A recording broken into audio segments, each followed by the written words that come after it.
j'espère que vous allez bien aujourd'hui. On se retrouve encore pour une recette asiatique. Bon, cette recette n'est pas japonaise de base, elle vient de Taïwan, mais on la retrouve aujourd'hui au Japon. Je vais la partager avec vous. C'est une recette de boisson, le bubble tea.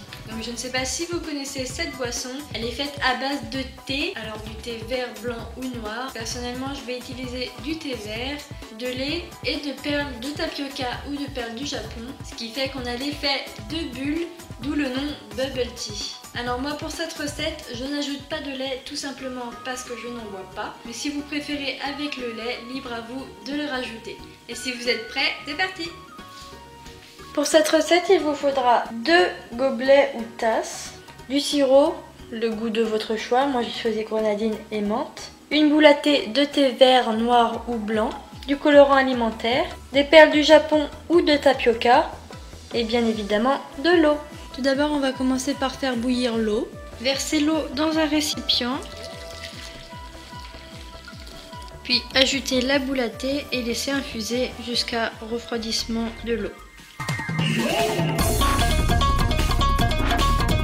Portez l'eau à ébullition, puis une fois que l'eau bout, baissez-la à feu moyen. Versez-y les perles de tapioca ou du Japon. Si vous voulez colorer vos perles, c'est le moment. Alors moi j'ai choisi de les faire en violet.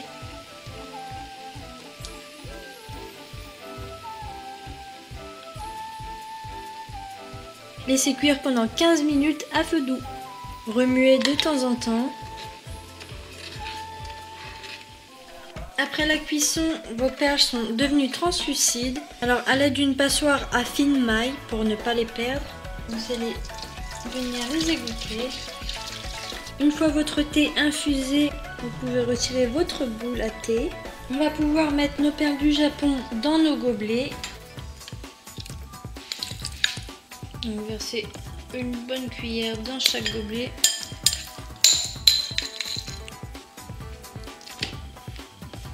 Ajoutez les glaçons.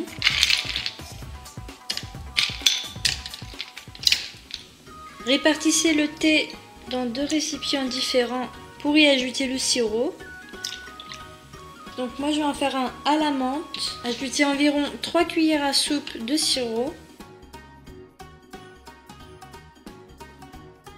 Et pour l'autre goût, j'ai décidé de prendre grenadine.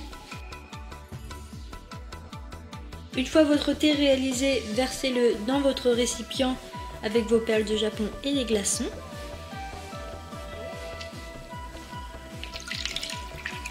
Touillez à l'aide de votre paille.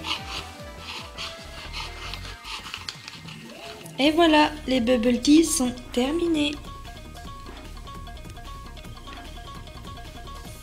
Et voilà les amis, nos bubble tea sont terminés. Bon, sans le lait, on voit un peu moins les perles du Japon, mais on les voit quand même et je trouve ça assez sympa. Je trouve ça vraiment joli et assez drôle en fait. Ce qui est bien avec les perles du Japon, c'est qu'elles sont beaucoup plus petites que des perles du tapioca, qui elles grossissent beaucoup plus à la cuisson. Donc il faut nécessairement avoir une paille qui puisse les laisser passer. Alors que les perles du Japon, une paille de taille moyenne suffit pour qu'elles puissent passer. On va passer maintenant à la dégustation, donc je vais goûter celui-là. Celui-là, je le réserve pour ma soeur, quoique je peux quand même le goûter.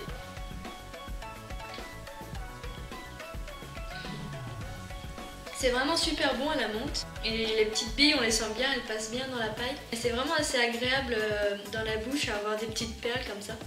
L'autre.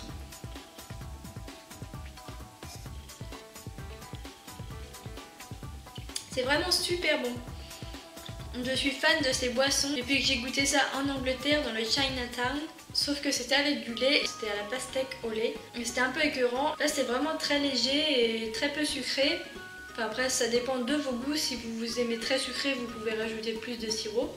C'est vraiment libre à vous de faire le goût que vous voulez. Vous pouvez mettre n'importe quel sirop, à la pêche, au citron. Et vraiment pour l'été, je trouve que c'est vraiment très très bien. C'est vraiment rafraîchissant avec les glaçons. Je les ai faits, ils étaient encore un peu tièdes, donc les glaçons ils ont fondu. Mais du coup le bubble tea est devenu froid, donc c'est très bien. Et je trouve que ça ressemble au Teavana de chez Starbucks. J'adore cette boisson, donc pour l'été, ouais, c'est vraiment très rafraîchissant, je vous le conseille fortement. Voilà, si vous voulez le refaire chez vous, c'est très simple et très bon. Si vous connaissiez déjà le bubble tea, laissez un pouce bleu, laissez-en un aussi si vous avez aimé la recette. Vous pouvez aussi vous abonner et me suivre sur les réseaux sociaux qui s'affichent ici. Et moi je vous dis à bientôt dans la prochaine vidéo. Enjoy!